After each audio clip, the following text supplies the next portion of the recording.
Bem, companheiros, dentro da nossa proposta de sempre iniciarmos no horário, em respeito aos que estão presentes, vamos dar início a esse nosso encontro,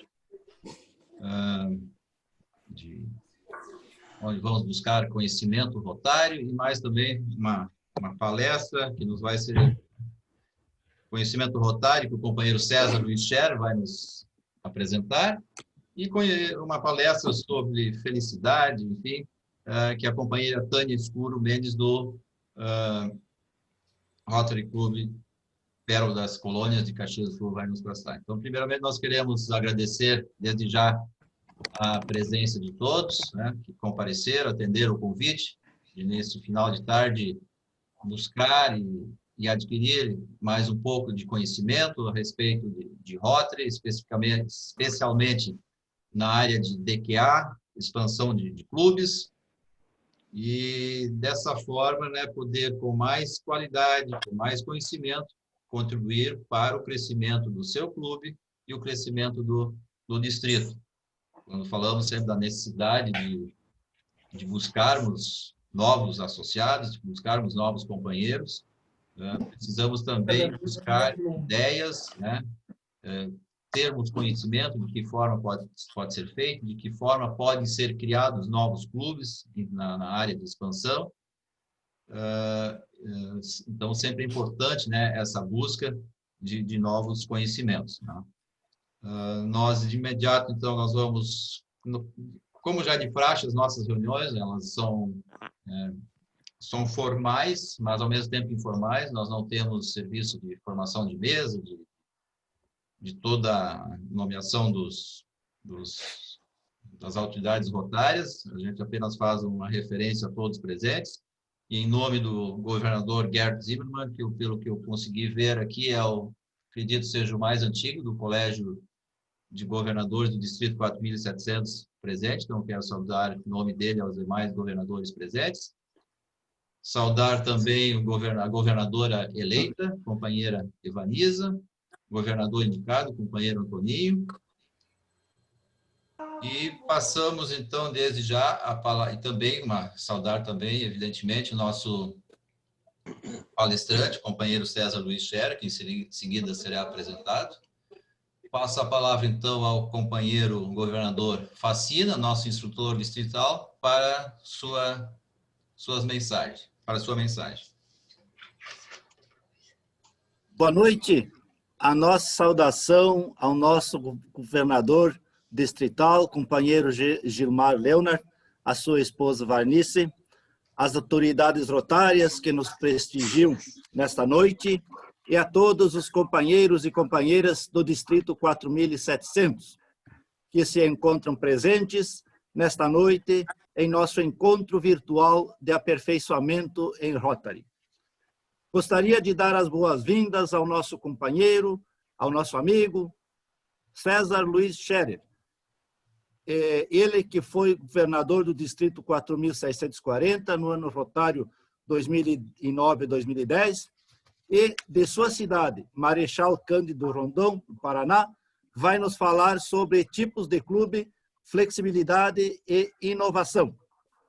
Também vamos ter uma palestra agora com a agora rotariana e nova companheira, a Tânia Escuro Mendes, ela que recém ingressou no Rotary Club de Caxias do Sul, Pérola das Colônias, e vai nos falar sobre felicidade numa visão psicossocial de uma feliz cidade.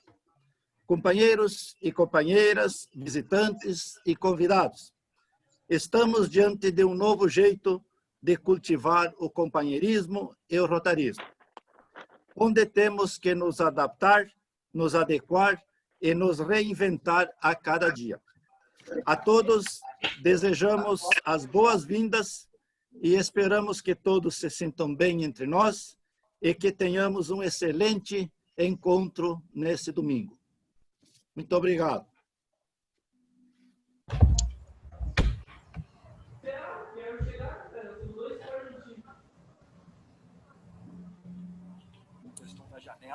Pilar, abre o microfone.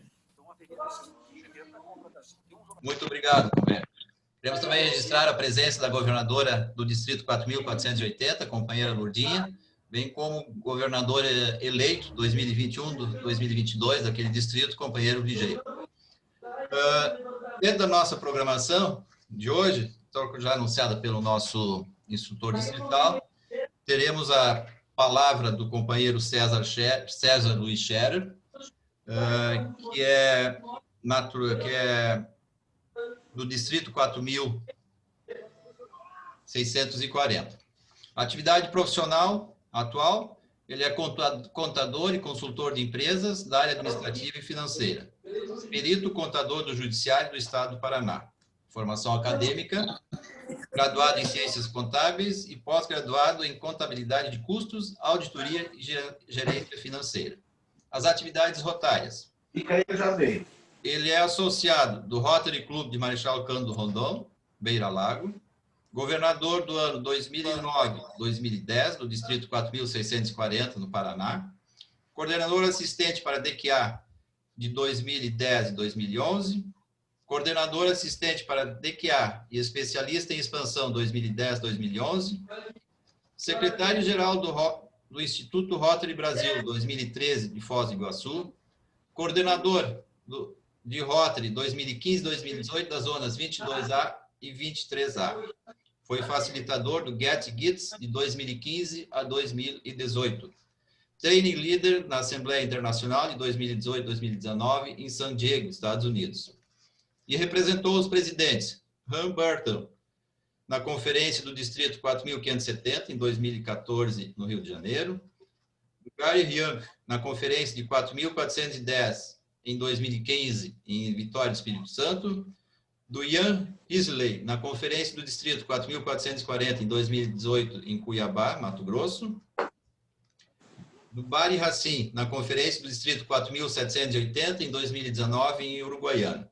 E foi instrutor líder no Get Gits de 2019 em Brasília, no Distrito Federal. Companheiro César, a palavra está com você. Boa noite, companheiros. Boa noite, governador Gilmar, pela confiança que nos depositou para passar algumas informações sobre a questão da aprovação dos novos clubes, né? E vai ser uma conversa bem curta, eu acabei reduzindo ela, porque, como Facina falou, os tempos agora são outros, né?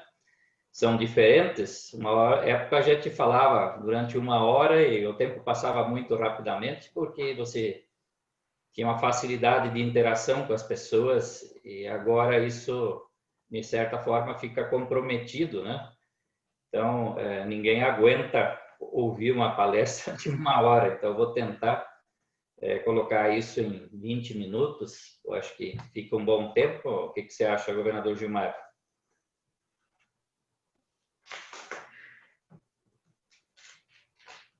Ele está sem o áudio, mas... Mas está bom, até 30 minutos, tranquilo. Então temos um tempinho para perguntas. Bom, da onde que a gente está trabalhando esse tema? Eu posso dizer pelo Nelson e pelo Facina, quando vocês estiveram lá em San Diego, na quinta-feira à tarde, normalmente não tinha atividades diretas em sala de aula, né? Os grupos de discussão, e porque precisavam dos auditórios e tal, da preparação e tal, e nós estávamos mais ou menos livres, mas tinham atividades para quem quisesse. E na quinta à tarde tinha uma sessão, nesses 2 anos teve, né? Uma sessão que justamente tratava desse tema, né? Da inovação dentro dos clubes. E também, se nós olharmos o planejamento estratégico nosso hoje do Rotary, ele fala bastante dessa capacidade de adaptação, e isso que nós vamos falar exatamente tem a ver com esse tema, exclusivamente. Então, vamos participar dos slides, ver se dá certo aí. Apareceu para vocês? Apareceu. Então, vamos aí. Ok.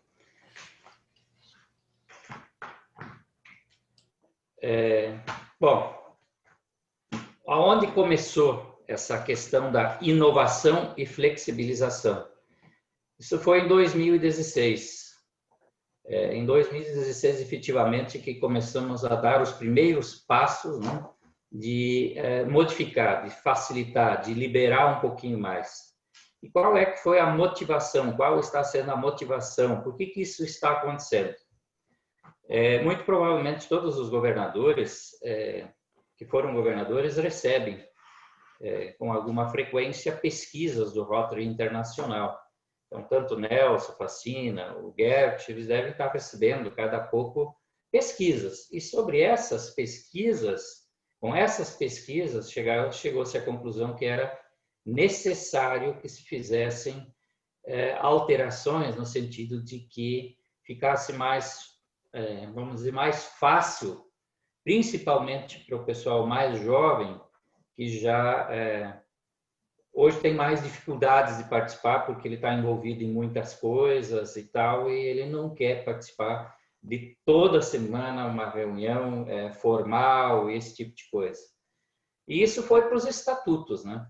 Então, os nossos estatutos que estão sendo prescritos hoje, eu coloquei aqui o link, né? Pois posso passar esses slides, não tem nenhum problema. No fim, eu vou passar meu e-mail para vocês. É só vocês me pedirem, ou se vocês me informarem algum e-mail, eu passo esses slides onde tem essas informações. Tem que cuidar um pouquinho quando for fazer download de estatutos. Eu já percebi que tem dois e eles estão um pouquinho diferentes um do outro, né?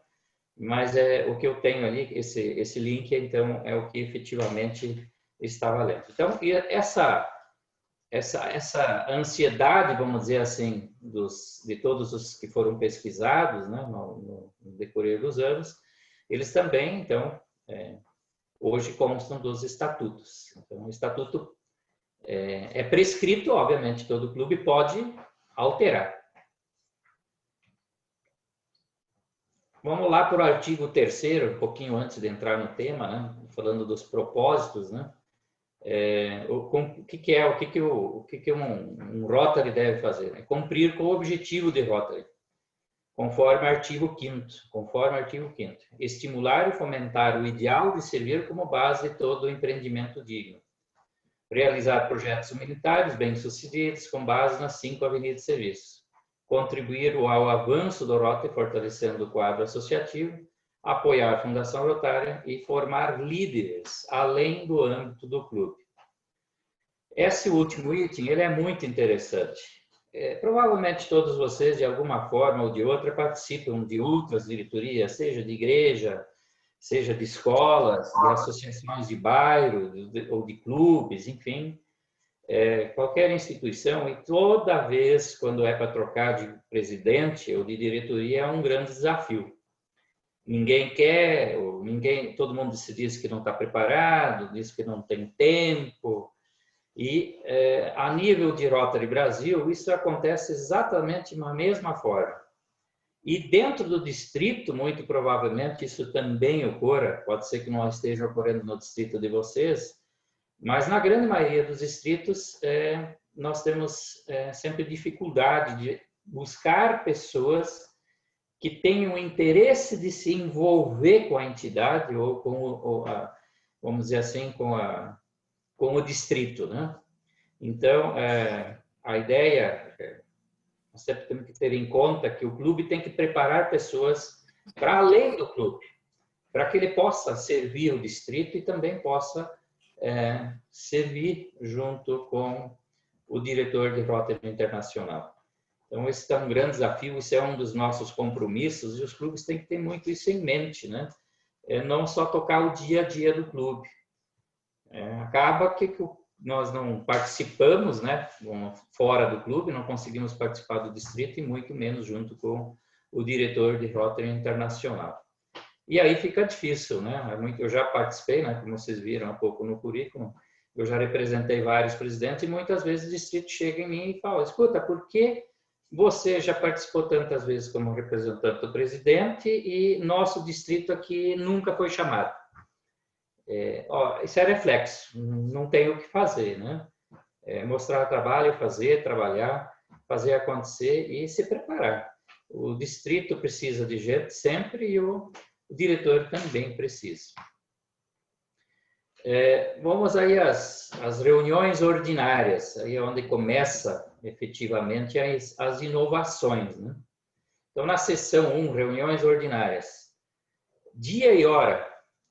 Isso aí, então, está lá no estatuto, né? Aí lá vocês colocam, esse clube realizar uma reunião ordinária por semana, no dia e a hora prescritos no regimento. Método da reunião. Olha só, o comparecimento pode ser presencial, pode ser virtual, pode ser por telefone ou por meio de uma atividade interativa online. O que é essa presencial, virtual, telefone? Né? Eu acho que está tranquilo, todo mundo sabe o que é. E o que é essa atividade interativa? O clube pode postar uma atividade na internet para que quem esteja fora e não tenha condições de participar de nenhuma das outras, ou não tiver interesse em participar de nenhuma das outras, ele desenvolve essa atividade interativa e ela vale como uma frequência. E agora observem a letra F, as exceções, né? O regimento interno pode incluir normas ou requisitos que não estejam em concordância com esta seção. Então, o próprio estatuto já está abrindo uma brecha para que a gente faça o regimento interno de uma forma diferente. E aí ele conclui: todo clube, no entanto, deverá se reunir pelo menos 2 vezes por mês. Veja bem, deverá se reunir pelo menos 2 vezes por mês. Ele não fala que tenha que ser uma reunião formal. Ele só diz que o clube deve se reunir pelo menos 2 vezes por mês. E a partir desse artigo e dessa seção é que se desenvolveram novos clubes, novos formatos, né? E que nós vamos ver alguns exemplos hoje. Ainda sobre ser rotariano, né? Normalmente a gente ouve assim, pois é, eu não encontro alguém para ser rotariano, ninguém quer, e a gente muitas vezes esbarra num conceito que a gente tinha de pouco tempo atrás, que para ser rotariano tinha que ser um líder de negócio. Mas isso mudou. Agora as qualificações são totalmente diferentes. Eu vou mostrar isso tanto no estatuto prescrito aos clubes, né, como do Rotary Internacional, bem liberal. Agora as qualificações obrigatórias, coloquei em texto, é que o candidato seja adulto, tenha caráter ilibado, integridade, habilidade de liderança, boa reputação na sua área de negócio, profissão ou comunidade, não quer dizer que tem que ser profissão, e que esteja disposto a trabalhar para o bem de sua própria comunidade e para outros lugares no mundo. Então, não há mais aquela necessidade de ele ser um líder de negócios, né? Como nós sempre tínhamos há pouco tempo atrás, inclusive quando a gente dava posse aos companheiros, os novos companheiros, né? A gente sempre lia um texto, você é um líder de negócios na sua área de negócio, é um líder, né? Não há mais essa necessidade, né? Então, também ali nesse aspecto, abriu um pouco mais, né? Liberdade aí para a gente buscar novos associados. O que diz o Estatuto do Rotary Internacional? Só que eu falei que eu ia mostrar os dois, né? O clube será integrado por adultos que demonstrem, olha, exatamente o que diz lá, caráter ilibado, integrado, habilidades de liderança, possua boa reputação, tal. E nem poderia ser diferente, porque como é que poderia o Estatuto do Rotary Internacional ser uma coisa e o Estatuto prescrito de outra forma? Então, já lá no Estatuto do Rotary Internacional, já ele evidencia essa mudança, né, no conceito de quem pode ser rotariano. Isso é uma outra questão aqui, né? A composição dos clubes. Muitos provavelmente devem lembrar, olha, um pouco tempo atrás, né? O clube não pode ter mais de 5% de uma mesma profissão. O César é contador, tem 20 associados. 20 associados vezes 5 dá 1, ok. eu não posso ter mais de um contador. Isso mudou, agora é diferente. Olha só o texto que tem lá agora. Todo clube deverá manter bom equilíbrio em seu quadro associativo, sem que qualquer profissão, ocupação, tipo de negócio, serviço comunitário ou classificação predomine. Mas ele não fala mais do tal dos 5% que a gente ouvia falar bem pouco tempo atrás também. Então, essas questões são um indicativo, né, uma abertura, uma liberdade para os clubes começarem a criar e pensar clubes diferentes, né? E mais uma, né? Composição dos clubes. Como é que os clubes são compostos? Então, lá na letra C, seção 2, o Estatuto do RI, artigo 5º. O regimento interno do RI poderá estabelecer categorias de associado representativo, associado honorário, assim como os requisitos de cada uma delas. O que significa isso? Nós podemos criar, os clubes podem, ou o distrito pode ajudar nisso, criar associações diferentes. E nós já temos algumas associações por empresas ou por famílias, né? E como é que isso funciona? O clube tem total liberdade de criar e dizer como pode ser. Eu vou avançar depois, vou detalhar um pouquinho mais esse item aí.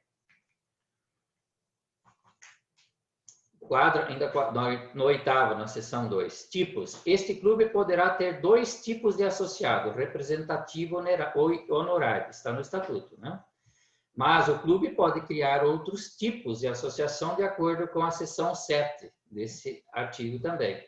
Cada associado é reportado ao RI como um representativo honorário. Ou seja, o clube pode criar outros tipos de associação, como eu falei, por família ou por empresa, mas perante o Rotary Internacional só tem 2 classificações.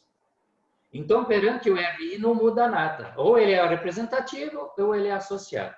Então, se vocês criarem um associado familiar, uma associação familiar, vocês vão ter que inscrever lá no RI como sendo um representativo ou honorário, se fosse o caso, mas não, normalmente vai ser o representativo, né? O que é essa seção 7 que fala em cima, acordo com a seção 7 desse artigo? O artigo 7, de novo, é uma exceção. O regimento interno pode ter dispositivos que não estejam de acordo com a seção 2 e 4 a 6 e do artigo 8. Então, as seções podem ser diferentes, quer dizer. Ele não diz como tem que ser, ele diz que não é obrigado a ser como está escrito aqui, né? E que você pode criar outras associações. Então, só para vocês verem algumas novidades que tem pelo mundo afora. E esses exemplos eu peguei lá naquela sessão, então, né, da quinta-feira, lá, quando da Assembleia de Rotary Internacional, e o Facina e o Nelson tiveram nesses 2 anos que eu estive lá, e foi falado, foi mostrado esses exemplos, eu vou trazer eles aqui para vocês. Então, esse Moonlight Village, reunião toda primeira sexta-feira do mês, às 18 horas, para se, olha só, para se socializarem. Não é reunião formal. Toda primeira sexta-feira do mês, às 18 horas, para se socializarem. Toda terceira quinta-feira do mês se encontram para discutir um projeto atual e, se eles não tiverem, eles discutem um outro projeto ou o que a comunidade precisa, mas é voltado para a discussão de projetos. Então, até agora, nós temos 2. Toda primeira sexta-feira é festiva e toda terceira quinta do mês para discutir projetos. Isso é uma outra, né? Quebra um outro paradigma. Os clubes, normalmente, toda segunda-feira reunião, toda terça-feira reunião, né? Cada clube escolhe o seu dia, o seu horário, de manhã, de tarde, de noite. Aqui eles já mudaram tudo, uma parte na sexta e uma parte na quinta. Não tem problema nenhum. Aí, olha o que eles dizem. Eles nunca têm reuniões formais com palestrantes ou almoços e jantares. Não diz, se você olhou lá no 8, né, não fala nada, não é, tem que ter, né? Então, nós estamos em pleno acordo. Os associados participam quando podem e querem, mas ninguém controla a participação. Olha só o conceito.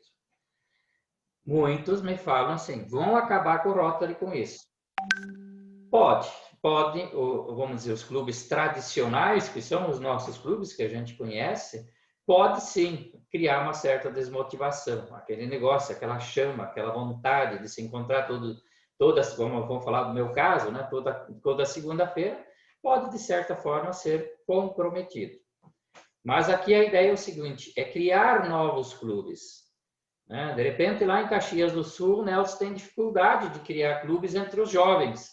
Ok, vamos criar um clube novo, diferente, e eles se estabelecem e colocam dentro das regras que o Rotary agora permite fazer. E quando ele coloca aqui, eu falei bem claro, permite não quer dizer que o clube do Nelson, que é na tradicional, tenha que ser desse jeito. Ele pode continuar sendo, os sócios decidem, né? Aí vamos lá, nos estatutos, só para analisar o que eles fizeram. A exceção menciona que deverá se reunir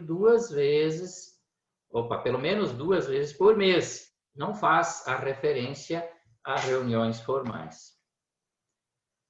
E ainda a questão aqui, né? Dia e hora, o clube realizará uma reunião ordinária por semana, então, dia e hora prescritos no regimento, não tem que ser toda segunda, toda terça, sempre ao meio-dia, pode ser meio-dia, outro dia à noite, né? E que o comparecimento poderá ser presencial e virtual, tudo que mostrei lá na frente. Eles não feriram em absolutamente nada. Naquelas quintas-feiras, lá na Assembleia Internacional, era um jogo, era uma brincadeira. Eles colocavam um clube e você tinha que dizer se eles estavam de acordo ou não estavam. Então, tá aí. Outro exemplo. Willow Tree, Estados Unidos. Eu coloquei terceiro, mas na verdade segundo, perdão. Tem 12 associados tradicionais. 5 de empresas, chamados corporativos. 3 familiares. Todas com experiência bastante variadas de quadro associativo. Então, veja bem, eles já começaram a criar associações diferentes. Não é só o representativo ou o honorário. Dentro do âmbito do clube, eu tenho outras opções. Eles criaram 5 corporativos e familiares. Isso, a liberdade de criar é total do clube. Não tem nenhuma preocupação, né, daquilo que está no preceito antigo. Você pode criar e definir as regras, como nós vamos ver todo dia. Esse clube também tem o costume de levar os familiares, né, colegas e amigos para participar das reuniões. Para quê? O objetivo dele é o seguinte, a pessoa vai para a reunião, de repente acha interessante e aí começa a participar. Né? O clube criou isso, não há nenhum problema.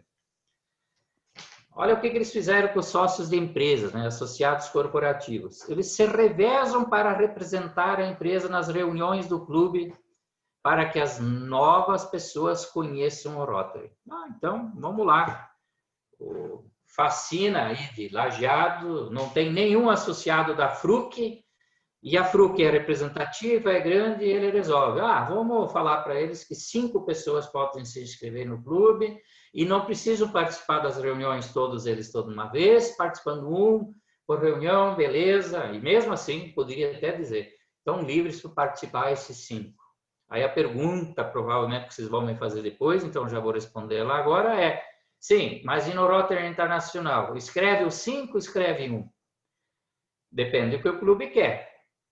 Perante o Rotary Internacional, só vale, como nós vimos antes, ou você é representativo ou você é honorário. Então, se você quiser que o Rotary Internacional reconheça essas pessoas, eles 5 vão estar inscritos. E os 5 pagam as per capita? Sim, os 5 pagam a per capita no Rotary Internacional. No clube, a decisão é do clube. Como é que vocês querem fazer? Não, os 5 participam e só pagam uma mensalidade. Ok, tranquilo. E o distrito? O distrito, de novo, vai sentar e conversar. Se aparecer esse tipo de associação, vamos dispensar a per capita distrital. Ok, vocês que dizem, o clube que diz, o distrito que diz. Para o RI, não. Para o RI, você só tem duas opções. Ou você é honorário ou você é representativo. Aquilo que eu já falei, né? Então, isso é permitido perante sim, porque o clube é livre para oferecer o tipo de associação que ele quiser. Os membros corporativos também, já falei, podem ter taxas diferentes, exigências de comparecimento, expectativas de serviço de um membro tradicional. Isso tudo vai para o regimento. Lá vocês definem, olha, o associado de empresa faz assim, assim, assim, assim, assado. Ok? Então, como eu falei antes, né, isso mudou a partir de 2016, no Conselho de Legislação. Então, escolher se preferem se reunir de forma virtual, presencial, alternar entre os dois tipos ou realizá-lo simultaneamente com alguns associados por Skype. Agora nós temos inúmeras plataformas como o Zoom, enfim, tem tantos outros agora, né, mercado. Então, isso é livre, né? Então, por exemplo, vou pegar o meu exemplo do meu clube. Já foi definido, né, que o nosso clube, a partir de agora, todas as reuniões, mesmo presenciais, elas vão estar sendo transmitidas dentro do Zoom. E aí, quem estiver fora pode participar normalmente, né? Nós vamos ter uma bancada que vai estar cuidando disso, né, durante a reunião. Então, acho que, como a gente falou, nós temos novos tempos, né? Eu acho que disso a gente não vai mudar mais. Você acaba tendo essa possibilidade, até porque nós temos alguns associados que viajam muito e não tinham essa condição de participar, e a partir de agora vão ter essa possibilidade de participar. É necessário, então, alterar o seu regimento interno para tornar mais ou menos rígidos os requisitos e normas de cancelar a associação de rotarianos com baixa frequência de reuniões. Muitos têm nos seus estatutos ou no seu regimento dizendo, se o cara faltou 4 vezes seguido, ele automaticamente está fora. Não há necessidade disso acontecer mais, vocês podem mudar isso. De novo, volto, vamos fazer com os seus clubes tradicionais? Bom, o clube que decide. Mas se nós fizermos isso, vai desmotivar, não sei o quê. Ok, então deixa as regras que estão. Elas não são proibidas. O que se visa aqui é dar flexibilidade para os clubes que quiserem, né? E especialmente, e eu vejo isso muito nesse sentido, de que os novos clubes se formem com esse novo formato, com essas novas possibilidades. Mais um tipo aí, né? Rotary Club Sacramento, também nos Estados Unidos, o chamado Clube Passaporte. Eu brinco, não é o passaporta que entra e sai. O cara entra uma porta e já sai da outra. É passaporte. O que eles têm, esse Clube de Sacramento? São 20 associados. Olha só o que eles fizeram. Encontram-se apenas 6 vezes por ano. Não se assuste, depois eu vou explicar como. Com um evento social opcional no mês entre as reuniões. Então, lá, vamos supor, eles se reúnem em janeiro, março, que são 6 vezes, né, por um mês, e eles têm como opcional, entre os meses, né, um evento social. Isso só daria, né, se fizesse, somente daria um, assim não dá, só meio, né? Mas o que eles fazem? Além de participar das 6 reuniões necessárias todos os anos, os membros devem contribuir com $1.000 para a Fundação Rotary. Tranquilo? Ou, olha só, fazer pelo menos 40 horas de serviço comunitário nos clubes de Rotaries ou outras organizações sem fins lucrativos do distrito. Então, olha, eles facilitaram tremendamente. Eles criaram 6 vezes, mas precisa fazer outras coisas, pelo menos 40 horas, né, comunitárias. Vamos esquecer os $1.000, vamos trabalhar nos 40. Se eu já tenho 6 encontros, mais 40, eu tenho 46 encontros por ano. Isso dá uma média, né, 12 meses, 2, 4, 48, né, praticamente 4 toda semana, né, ok? Então, muitos clubes nossos não se reúnem tantos, porque muitos têm o costume de fazer os intervalos de férias. Então, aqui, esclarecendo a questão da legislação, mas pode só 6 encontros por ano? Não são necessárias 2 reuniões? Vocês acham permitido? Claro que é permitido.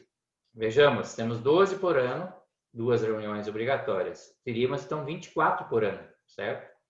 O Clube Sacramento faz o quê? 6 mais 40 são 46. Então, de 24 para 46. Então, tranquilo, atende, né? Porque lá na frente não fala que precisa ser reunião formal, né? Sobre os tipos de associação, né? Como eu falei antes, bem no começo, o regimento interno RI, os estatutos prescritos para o Rotary Club estabelece que há 2 tipos de associação, o representativo e o honorário. Pela alteração do seu regimento interno, o clube pode oferecer outros tipos, como nós mostramos, pelos quais há demanda, como associado corporativo, associação por parentesco, etc. Eu estou colocando sempre os 2, o de empresas e de família, porque já são o que a gente já viu, que já aconteceu, que já criaram, né? Então, o Rotary continua registrando ou outorgando para todos os benefícios, é o associado representativo que paga a cota, aquilo que eu falei. Então, para o RI não muda nada, mas dentro do âmbito do clube, do distrito, pode mudar. O clube que oferecer categorias adicionais de associação deve relatá-los ao RI como sendo de associados representativos, os quais devem pagar cotas ao RI para que sejam assim registrados. O clube determina como admitir ex-rotarianos e rotaraquianos, assim como rotarianos que se mudarem para a sua comunidade. Isso também é sempre um desafio, né? Muitas vezes vem um rotariano de outra cidade e ele passa por todo aquele processo de admissão.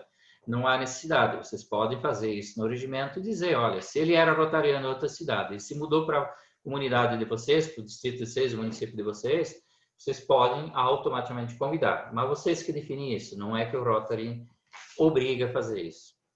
Enfim, clubes e distritos estabelecem suas próprias normas no regimento interno quanto às obrigações financeiras desse associado. Per capita, refeição, frequência, reuniões, expectativa de voluntariado, quantas horas tem que participar, enfim.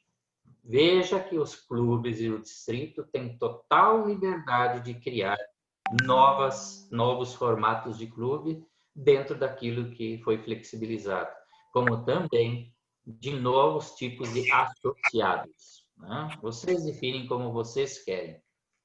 Tem um que me chamou muita atenção, né? O Rotary Club de Filadélfia. O clube tem 105 anos, agora já tem 106, eu acabei não atualizando, mas já atualizaram isso aí. Olha o que eles colocaram. Se você acessar o site deles, eu não acessei nos últimos dias, mas eu acessei há pouco tempo atrás, estava escrito lá, afiliação completa. O que é a afiliação completa? Eles têm lá um texto que explica que o cara pode participar de todas as reuniões, todos os jantares, completinho, ele paga $1.020 anuais. Não se assuste com o valor, são outras realidades totalmente diferentes das nossas. Associação à la carte. Olha só, nós já vimos aí de família de empresas, $540 anuais. E a associação do Happy Hour Club, 300 anuais. Eles têm os 3. Você não é obrigado a ter uma coisa só. Você cria os vários tipos, como nós vimos antes, e você define lá dentro como é que é. Eles têm no total 53 associados, e olha como eles estão distribuídos. Associação completa, 29, La Carte, 13, Corporativo, 1, Happy Hour Club, 8, Honorários, 2.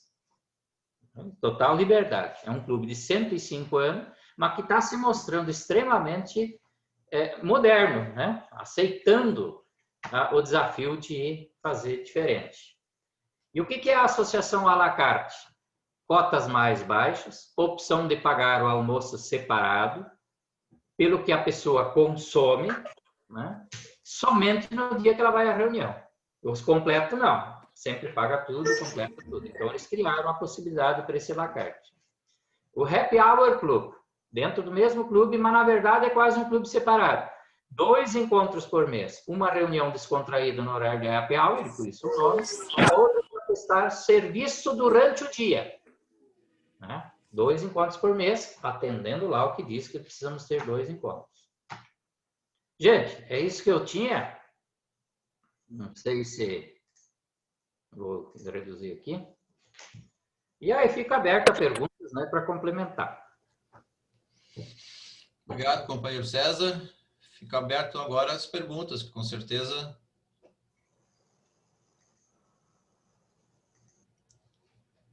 o pessoal do DQA que está presente, os presidentes aí, para eventualmente inovarem também nos seus clubes ou na formação de novos clubes.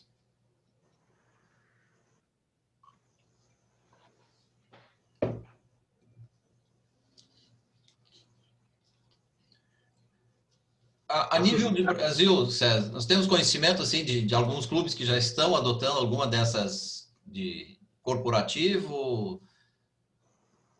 Eu tenho do Clube Passaporte, em Minas Gerais, só eu não sei qual é o clube, mas me foi relatado numa das palestras, né, que teriam formado um Clube Passaporte, né, com esse formato do passaporte.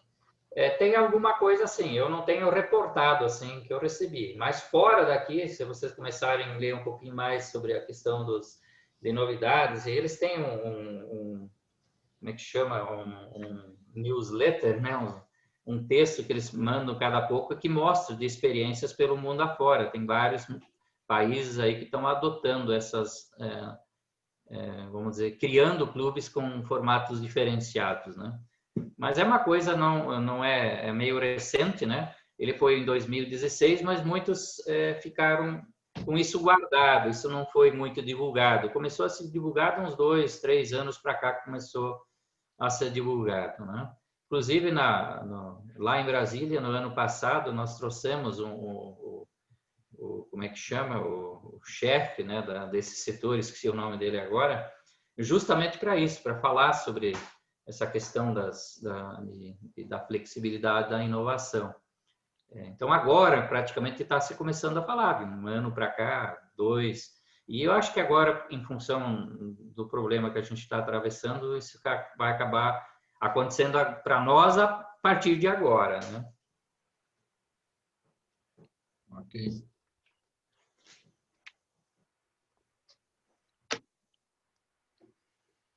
Bom, se não há mais nenhum questionamento. Tem uma da Jandira aqui, governador.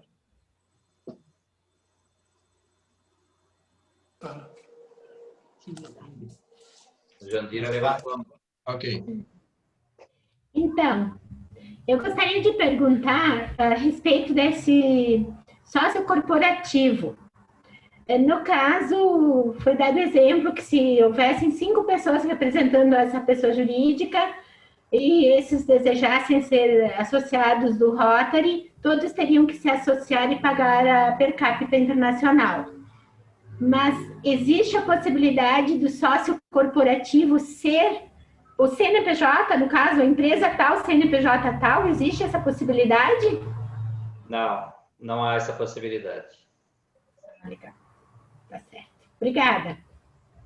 Nesse caso, seria uma pessoa da empresa, só que viriam, em vez de outras pessoas iriam participando disso. Poderia ser assim, ou, né, se a empresa concordar, os associados concordar, os 5 se inscrevem. Eu coloquei 5, não é que tem que ser 5, né? Sim, Só coloquei isso. Os participantes, todos eles se inscrevem no Rotary, no clube, no distrito e no Rotary Internacional, e paga somente a per capita do Rotary Internacional. O distrito tem que deliberar a respeito e dizer como é que ele quer. Da mesma forma, o clube. De repente, o distrito diz, não, para fins do distrito, ok, né? É um por empresa. E o distrito tem que pensar nisso, né? E acho que, né, todos os presidentes, todos os clubes têm que refletir bem exatamente o que é que a gente quer. Né? Da mesma forma, famílias, né? Pode ser tranquilo. Da mesma forma, pode fazer do mesmo jeito. O que é? Eu não entendi. Professor, eu não respondi a chamada, mas eu acompanhei a aula toda, tá? Ah, que bom! Boa noite. Boa noite, tudo bem? Tudo jóia.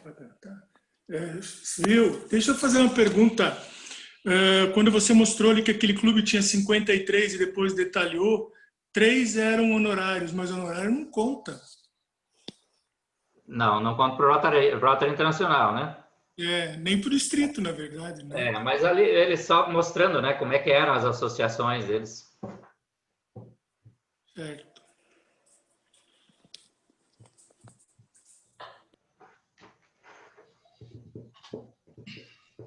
Eu quero fazer outra pergunta com relação à votação.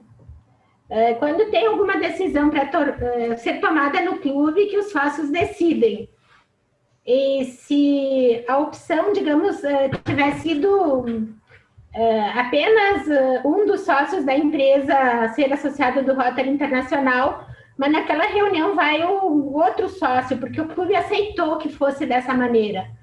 Essa outra pessoa que não está inscrita no Rotary Internacional tem poder de voto? O clube que decide, né? Vocês que vão colocar no regimento de vocês, como é que vocês querem. Sim, eu entenderia que sim, ficaria até meio estranho, né? Porque vocês criaram, vamos dizer, vocês aí, mas o clube tenha criado essa possibilidade e de repente seria cerceado esse associado. Mas é o clube que decide, não nada a ver com o Rotary Internacional. O que o Rotary Internacional quer, e provavelmente muitos pensam assim, ele quer a per capita dele, o resto que se vire. Mas um pouco isso, um pouco, né? Mas vocês que decidem, o clube que decide. Perante o Rotary Internacional... Perfeito.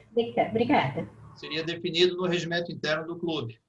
Exatamente, do governador. Para evitar futuras discussões, né? Exatamente. O nosso clube também já está começando a discutir isso, né? Vamos criar... Nós temos um caso aí da cooperativa, né? Que é extremamente representativo, né? Por que não criar isso? Porque, na verdade, hoje o que está acontecendo é um pouco isso, né? Está o presidente participando, o diretor do agro está participando, tem o financeiro, que saiu agora, mas tem várias pessoas participando, elas nunca estão todas, sempre tem uma ou outra. Então, de repente, de criar uma flexibilização, principalmente no comparecimento. No caso, nós não precisamos dispensar eles de pagamento, porque, na verdade, eles estão pagando e para eles isso é um valor pequeno. Mas o mais problemático para eles sempre é a frequência. O nosso ainda está engessado. Não veio 3 vezes, tem que tirar. Na verdade, está escrito, mas não se cumpre. Não sei. Isso só acontece no nosso clube. Provavelmente nenhum de vocês acontece isso. Capaz.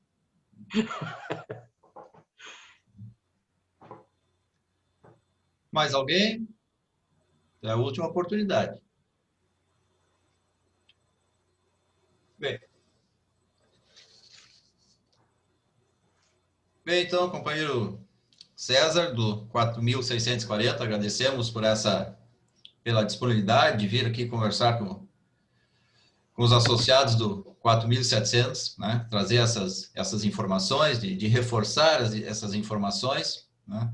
No sentido de, como já falamos no começo, de facilitar, né, a vinda e a participação de novos associados aos clubes, né? Sempre é uma satisfação tê-lo no nosso distrito, já participou de outros treinamentos, né? E sabemos a sua capacidade, a sua qualidade. Estivemos em Brasília, onde também recebemos a instrução do companheiro, e queremos, para registrar isso, entregar ao companheiro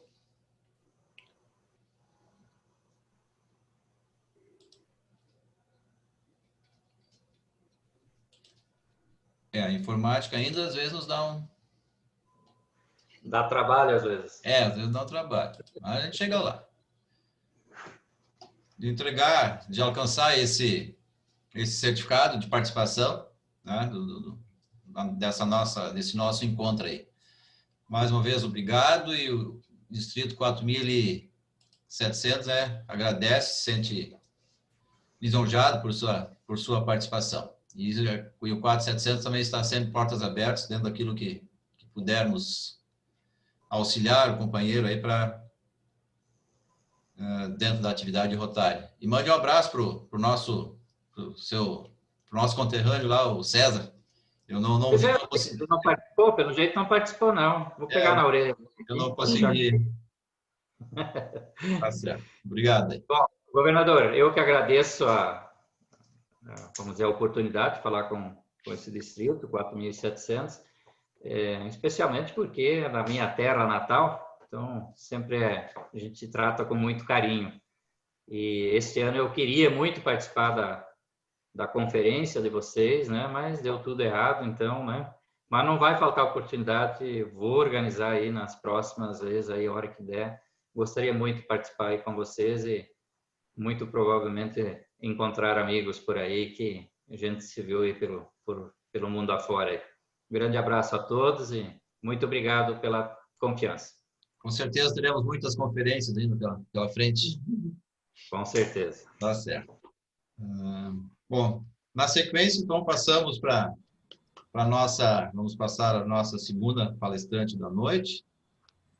A companheira Tânia Escuro Mendes. Ela é formada em Pedagogia, Filosofia e Psicologia. Mestrado em Educação, na área de Psicologia Cognitiva, na UFRGS, no ano de 1993. Doutorado em Educação, também na área de Psicologia Cognitiva, na UFRGS, no ano 2000. Atuação profissional dela, professora em diferentes níveis de ensino e na graduação e pós-graduação, desenvolvendo várias disciplinas nas áreas de educação e da psicologia. Outras atividades desenvolvidas, atuação em entidades culturais e filantrópicas, atualmente atuante na pastoral de pessoa idosa. As suas atividades rotárias são que ela é associada do Rotary Club de Caxias do Sul, Pérola das Colônias, desde julho de 2020. Então, conosco a companheira Tânia. Boa noite, governador. Boa noite a todos. Agradeço imensamente essa oportunidade de fala, de tratar de um tema tão importante que faz parte das nossas vidas, que parece ser simples e, no entanto, é bastante complexo, porque falar sobre felicidade implica uma multiplicidade de relações, muitos vieses e várias áreas de conhecimento, que é o que vocês terão oportunidade de perceber logo em seguida. Eu vou compartilhar alguns slides com vocês e vocês, por favor, me digam se vão visualizá-los.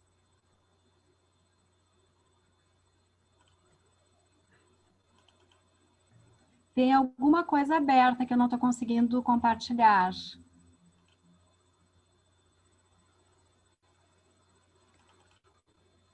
Agora sim. Estão conseguindo visualizar? Sim. Ok, Tânia. Sim? Ok. Eu vou maximizar para vocês.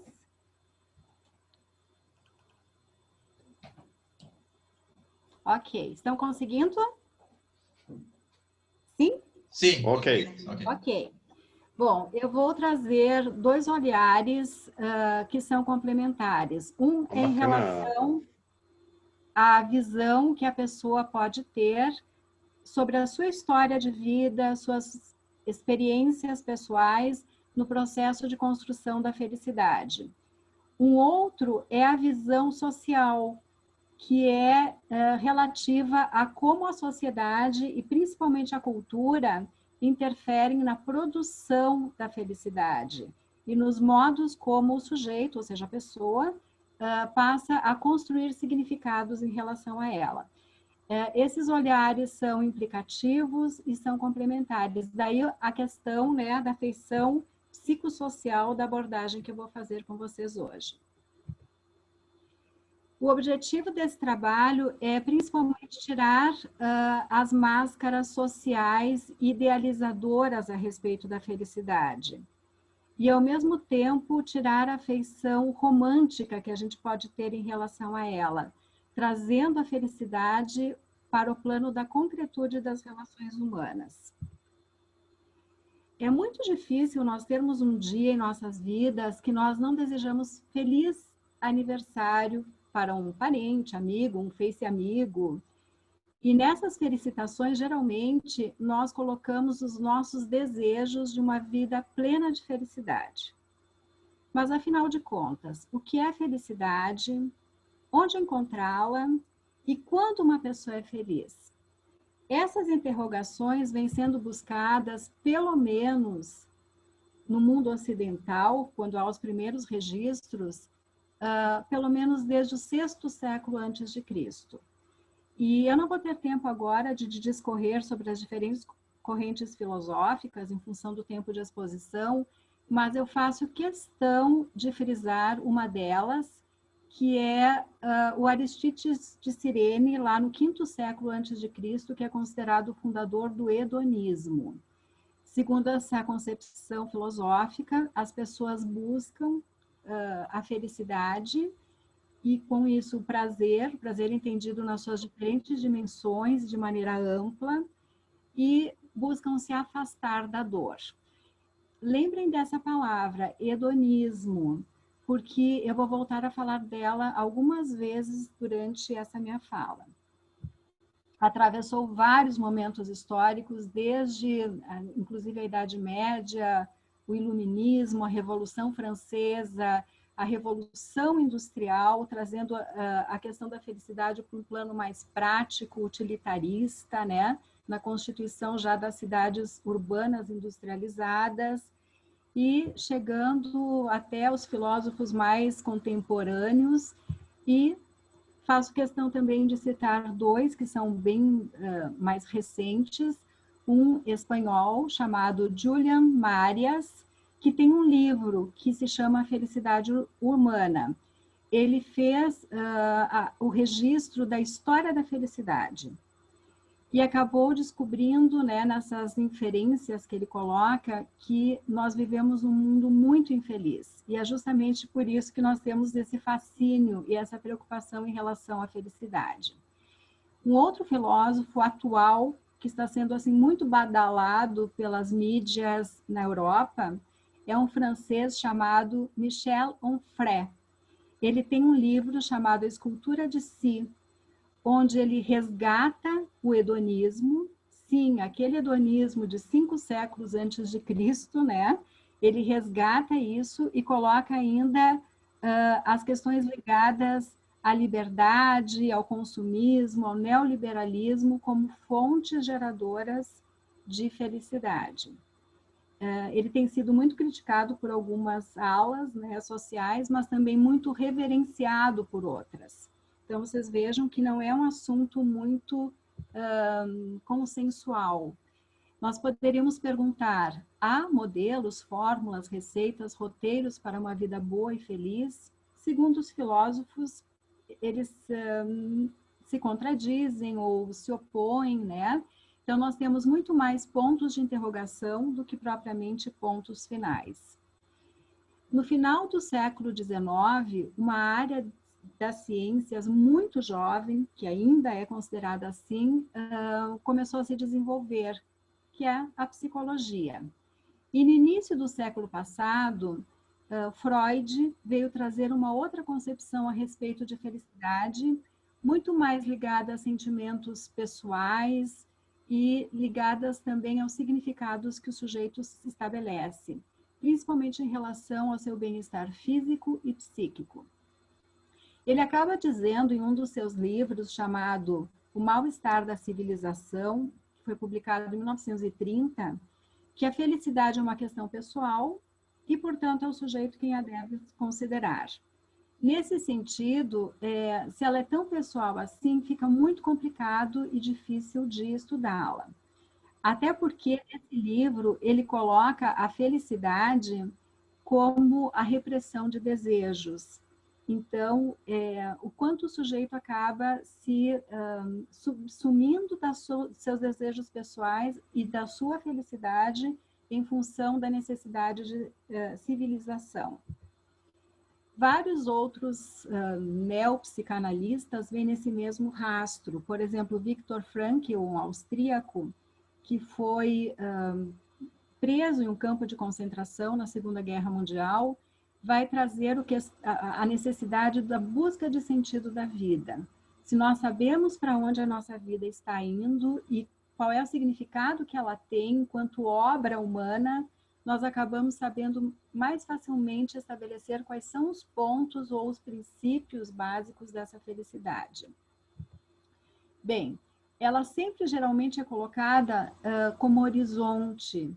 Se ela está assim, ela está lá longe, quase de uma maneira inatingível, não alcançável. E a gente acaba frustrando as nossas expectativas, por quê? Porque ela está distante demais daquilo que a gente deseja.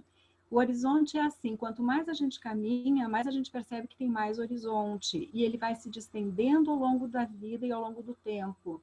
E isso acaba fazendo com que a felicidade seja praticamente algo que não é concretizado nas ações humanas. Bom, todas essas questões, seja do plano de vista filosófico ou psicológico, levou a muitos impasses. No século passado, nós tivemos uma lacuna muito grande em relação a essas abordagens. Eu cheguei a citar antes ali um dos filósofos, que é o Sartre, existencialista, né? Que vai dizer que nós ficamos tão angustiados em relação às nossas escolhas que a gente acaba não atingindo um processo de felicidade que ela é ligada à própria liberdade. Bem, sempre quando há uma lacuna histórica, vem algo para tentar preencher. No século passado, com o desenvolvimento da industrialização e com a própria constituição citadina, da vida citadina, houve uma publicidade muito grande em relação à própria felicidade, né? A gente chama de o marketing da felicidade. O cinema foi pródigo nisso, né? Estabelecer o que a gente deve ser e ter, principalmente numa sociedade capitalista, para nós sermos felizes. E há que se dizer que o capitalismo precisa de pessoas felizes. Se elas não estiverem motivadas e ansiosas por alguma coisa, elas acabam não tendo essa possibilidade de aquisição, em função muitas vezes ligada a essa questão da felicidade, que as peças publicitárias tão bem souberam explorar, né? Então, vendendo ideias, vendendo ilusões daquilo que a gente precisa para ser feliz. Mais recentemente, nós temos vários cursos de felicidade, inclusive cursos de graduação, de pós-graduação. Harvard vem oferecendo, né, cursos nessa linha. No Brasil já vem acontecendo cursos ligados à felicidade. Tamanha é a necessidade social e humana de nós tentarmos construir alguns processos felizes. É necessário nós termos muito cuidado em relação aos modismos. A felicidade agora é moda, está na moda. E eu venho, assim, explorando algumas literaturas que vêm abordando essa questão da felicidade. Nós temos, assim, eu até dividi em 3 categorias. Uma parte mais ligada à literatura, por quê? Muito voltada à autoajuda, à autoconfiança, né? Tem livros, por exemplo, que chegam a dizer que quem é feliz é mais bem-sucedido profissionalmente. Ou seja, para você ter sucesso profissional, ou numa entidade, ou numa associação, você já tem que ter um estado prévio de felicidade. Vejam só. Outros livros, aqui eu também citei apenas alguns, eles vêm mais no rastro filosófico. Nós temos, por exemplo, Cortella, o Karnal, o Pondé, que estão bastante na mídia brasileira, né? Esse livro, Felicidade, Modos de Usar, é resultado de um painel que os 3 desenvolveram em conjunto e a editora, então, publicou. E há outros livros ainda que tentam suplantar essa visão mais de senso comum, ou mesmo filosófica, e enveredando mais para uma possibilidade de investigação científica, analisando, por exemplo, as transformações bioquímicas, a estruturação cerebral, né? E são resultados de pesquisa propriamente ditas, né? Envolvem principalmente a questão da ciência das emoções, enfim. Aí eu pergunto muito, até que ponto a felicidade também, dentro desse princípio científico, não acaba se tornando um marketing? E para isso eu vou citar 2 exemplos, né, tentando justificar essa possibilidade argumentativa. Em 1988, aliás, eu vou começar pelo aspecto positivo que eu acho mais interessante. Em 1960, nessa década, um cientista muito interessado em erradicar a poliomielite no mundo, que é o Albert Sabin, ele abdicou de patentear a vacina que ele desenvolveu em benefício da maior quantidade possível de populações no mundo. Ele podia ter enriquecido. Ele preferiu que a vacina ficasse custeada de um jeito muito mais barato e que as pessoas tivessem acesso, e com isso quase se erradicou a poliomielite no mundo. Agora o Rotary desenvolveu todo um trabalho, né, erradicando essa doença na África. Pois bem, esse é o aspecto positivo da ciência. Na década de 80, se começou a investigar um produto que fosse capaz de suplantar a depressão, os sentimentos negativos, né? E se criou o Prozac. Ele é de 1988. A indústria farmacêutica enriqueceu, né? Extrapolou todas as vendas mundiais. E agora, recentemente, vem se criando uma outra, né? O ano passado se divulgou na imprensa uma outra pílula da felicidade. Então, até que ponto a ciência é desenvolvida com consciência? A gente tem que ler esses livros com um olhar bastante crítico.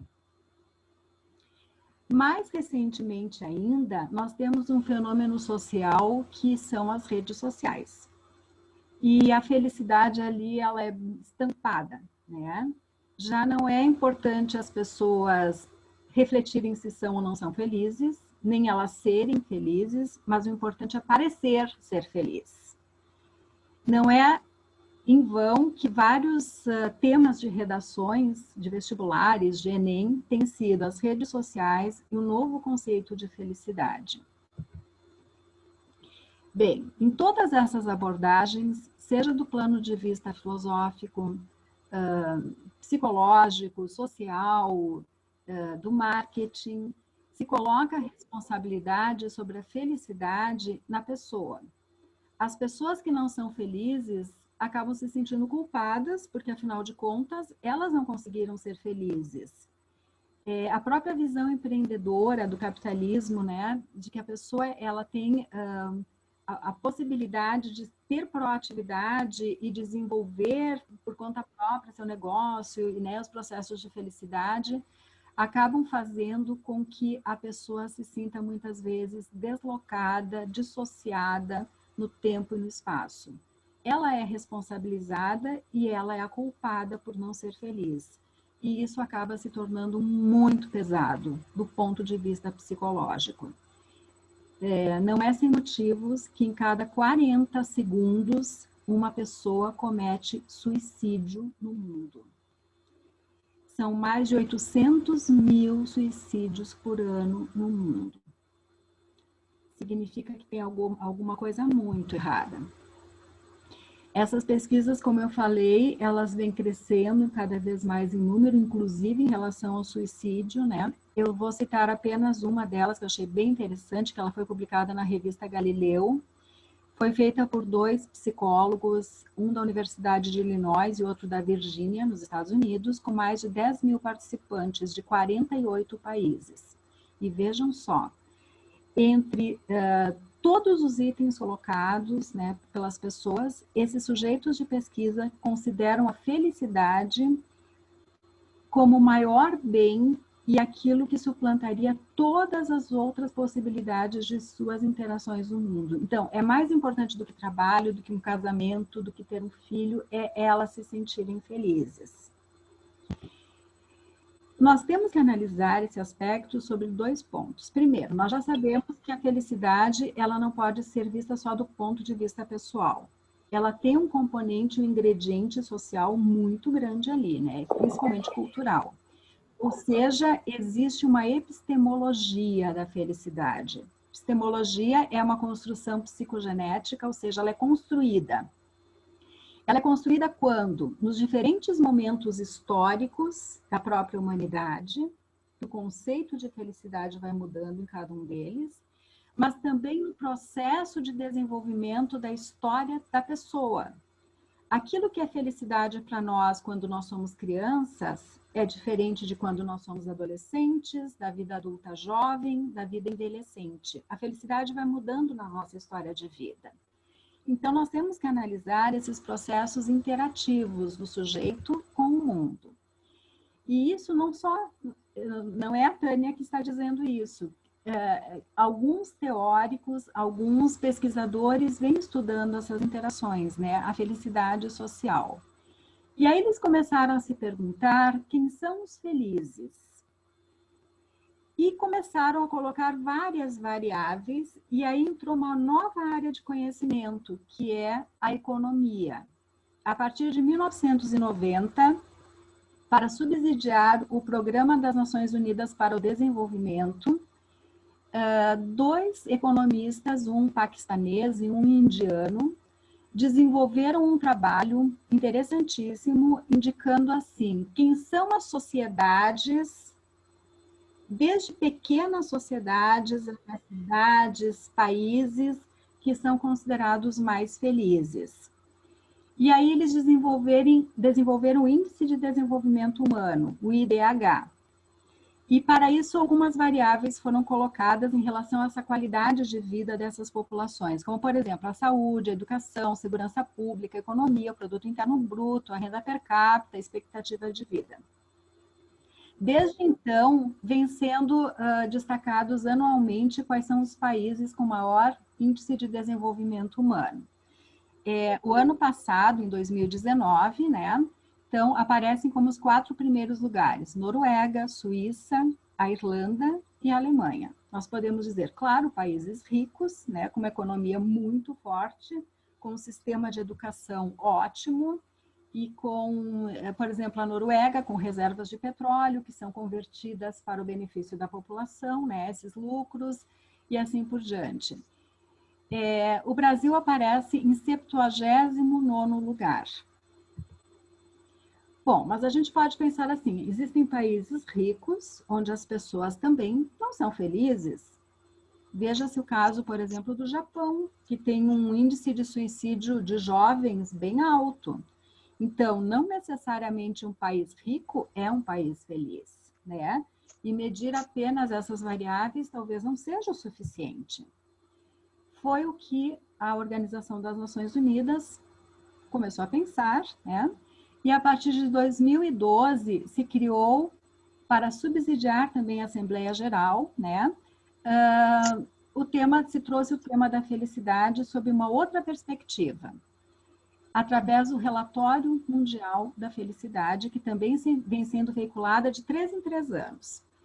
Em 2019, o tema era a relação entre felicidade e comunidade. Agora, no ano de 2020, são os ambientes para a felicidade social, urbana e natural. É importante dizer que essas pesquisas que a ONU vem fazendo são financiadas por fundações, e tanto as editoras quanto os autores são voluntários. O objetivo é avaliar a qualidade de vida das populações, sob outros olhares. Então, eles trazem, de novo, a questão do PIB per capita, trazem de novo a expectativa de vida, mas trazem outros fatores também que são muito importantes. O suporte social, que envolve desde as questões culturais, de lazer, de necessidades das populações, a liberdade para fazer escolhas, aqui implicado a liberdade de pensamento também, a generosidade, ou seja, quanto que as sociedades, os grupos sociais são altruístas e se ajudam entre si, e a percepção da corrupção. Esses dados são recolhidos através da Gallup, que é uma empresa norte-americana que existe desde 1930 e que faz levantamento de dados e pesquisas de opinião. A ONU chegou a instituir o Dia Mundial da Felicidade, que é o dia 20 de março. O ranking global da felicidade. Vejam só, isso, como eu disse para vocês, de 2017 e 2019. A Finlândia aparece em primeiro, mas a Finlândia estava lá no IDH em 12º lugar. A Dinamarca estava em 11º no IDH. A Suíça, a Irlanda, a Noruega já apareciam lá nos dados do IDH. Ou seja, são avaliações diferentes, né? Às vezes coincidentes e às vezes não. O caso do Brasil. Bom, as pesquisas no Brasil, elas são desenvolvidas através de 3 instituições. O Atlas do Desenvolvimento Humano, que mede o IDH, mas também o Atlas da Violência, e também a pesquisa Macoplan, que é uma empresa de consultoria que avalia a qualidade de vida e onde são as melhores cidades para se morar. Além disso, existe uma pesquisa da Fundação Getúlio Vargas que mede o FIB, que é a Felicidade Interna Bruta. Não é mais só o produto interno bruto econômico, é a felicidade interna bruta, segundo aquelas variáveis que eu acabei de colocar para vocês, entre elas, suporte social, liberdade para fazer escolhas, generosidade, percepção da violência. A generosidade aqui a gente pode associar diretamente com as atividades do Rotary. Bem, quais são as cidades brasileiras mais felizes, né, com um FIB melhor? Vejam ali, várias cidades do interior de São Paulo, algumas cidades do interior de Santa Catarina, e no ranking das 20 cidades mais felizes brasileiras aparece Carlos Barbosa, no Rio Grande do Sul, a única cidade gaúcha. Todas essas cidades, vejam bem, Águas de São Pedro, Americana, Araraquara, e assim vai, são cidades pequenas, de menos de 40 mil habitantes, a maioria, ou cidades rurais. Por que isso existe, né? A felicidade, a FIB existe nas cidades pequenas. Para tentar explicar isso, eu trago 2 fotos. Essa foto que vocês têm à esquerda de vocês abaixo é aérea, uma foto aérea, que foi premiada em vários concursos pelo mundo, onde aparece à esquerda da foto um condomínio de alto padrão que existe no bairro do Morumbi, em São Paulo. São 2 torres assim. Essa forma elíptica, meio elíptica, né, que aparece ali, são sacadas. Em cada sacada tem uma piscina estrategicamente construída para ter bastante sol durante o dia. Depois tem uma quadra de tênis e ali logo em seguida tem uma divisória, né, um muro. Porque logo no lado esquerdo ali da foto aparece a favela de Paraisópolis, que é uma das maiores favelas do Brasil. Então, vocês vejam, existe uma desigualdade social, um contraste social enorme, visível a olhos nus. Na foto à direita são as favelas do Rio de Janeiro. Então, as praias maravilhosas e os morros cheios, né, lotados de favelas. Então, nas grandes cidades, com essa desigualdade, com esse abismo social, é muito mais difícil a gente ser feliz, até porque os pontos de partida são muito diferentes. Para uma classe social, por exemplo, a felicidade pode ser trocar o apartamento na praia. Enquanto para outra classe social, a pessoa ficaria extremamente feliz em conseguir um emprego. Ainda mais nesses tempos de pandemia, né? Então, o convívio social, ela é muito diferente da justiça social. E quanto à injustiça social, pode levar à infelicidade não só de algumas classes sociais menos abastadas, menos favorecidas pelas políticas públicas, como também para a sociedade como um todo.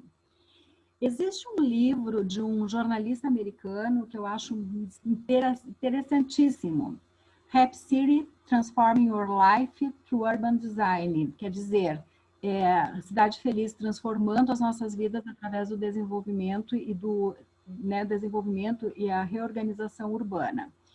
E não só ele, como outros teóricos vêm colocando algumas características para a gente tentar melhorar a organização das cidades, como, por exemplo, garantia para a gente poder se movimentar melhor, e aí envolve a questão, né, da violência, de não existência de tanta violência nas cidades, a estrutura de suporte de conexão, não só de transporte urbano, mas também que as pessoas têm outras possibilidades, como ciclovias, como na Europa existe muito, né?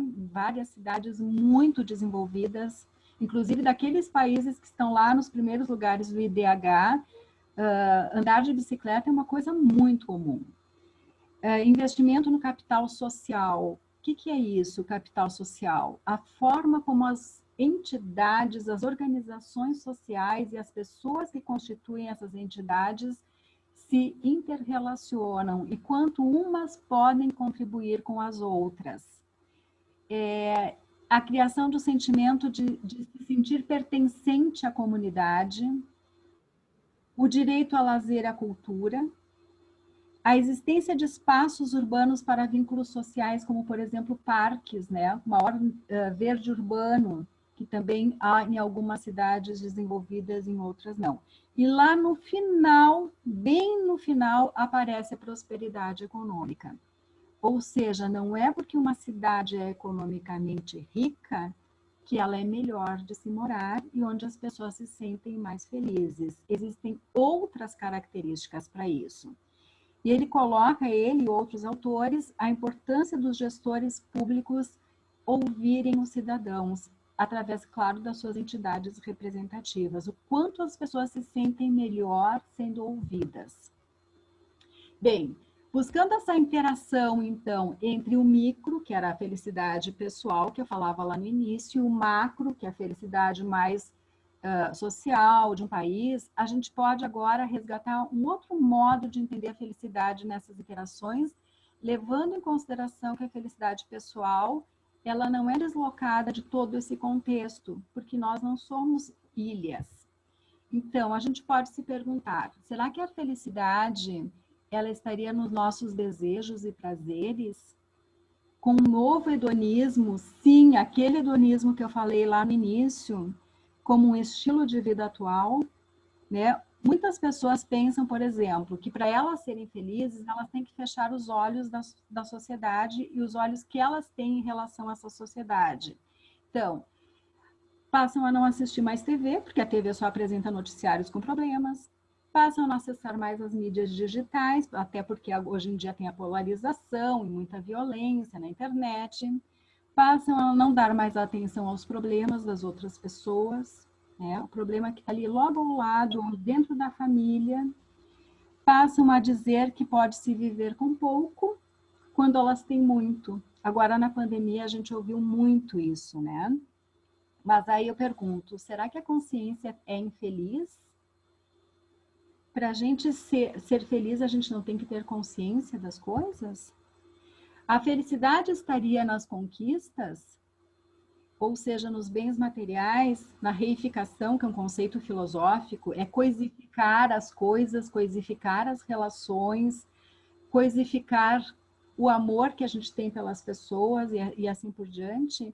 E aí eu trago o estereótipo do tio Patinhas, o acumulador, que sempre vai querer mais e mais, o horizonte dele é a aquisição das coisas. E quanto mais ele tem, mais ele percebe que os vazios continuam e ele precisa de mais. Então, qual o limite disso?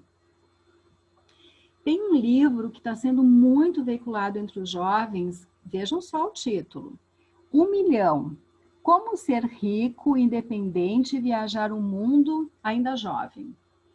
Então, muitos jovens hoje têm essa tendência eufórica, né, de tentar fazer tudo rápido antes que alguns comprometimentos da vida aconteçam. Como eles acabam não chegando a esses objetivos muitas vezes, por exemplo, não conseguem em 2 anos de atividade numa organização ser gerente.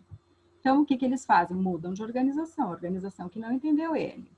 Ou então querem euforicamente o que os pais precisaram 30, 40 anos para conseguir.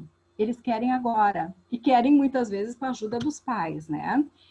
Eles acabam desenvolvendo assim processos depressivos, porque muitas vezes não conseguem, e enveredando não só jovens, né, aos fármacos e às drogas.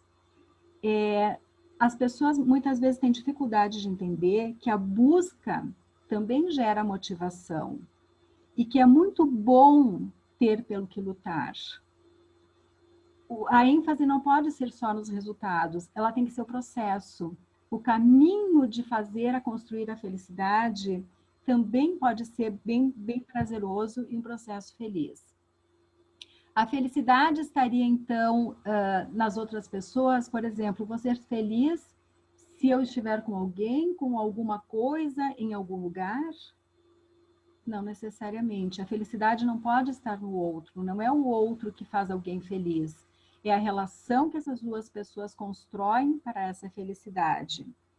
Ela precisa ser buscada, a tal felicidade, dentro da pessoa, para que se reflita naquilo que ela está buscando. A felicidade estaria, então, nas comparações? Bom, se está na comparação, sempre tem alguém que está melhor ou pior do que a gente. E aí eu cito um poema do Fernando Pessoa que eu acho muito elucidativo e que mostra a cilada que existe nessa felicidade comparativa.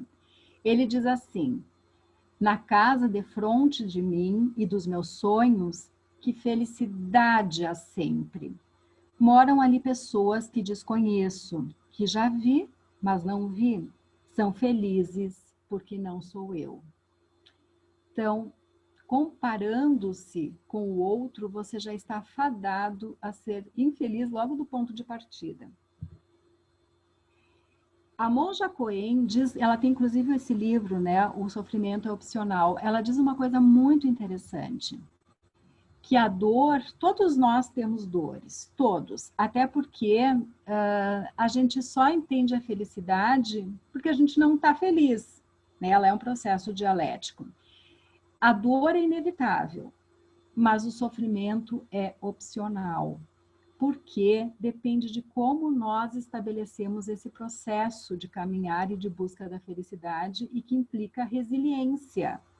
Resiliência é um conceito lá da física e que tem sido muito usado na educação e na psicologia. Ou seja, como você consegue se transformar, se readaptar, se reorganizar, se reelaborar a partir do sofrimento e das coisas negativas que acontecem na vida, já que essas coisas acontecem sempre, é inevitável. E, portanto, a gente tem que aprender a extrair dessas experiências negativas coisas benéficas que nos façam ser resilientes e mais adaptados. A língua portuguesa permite um trocadilho bem interessante.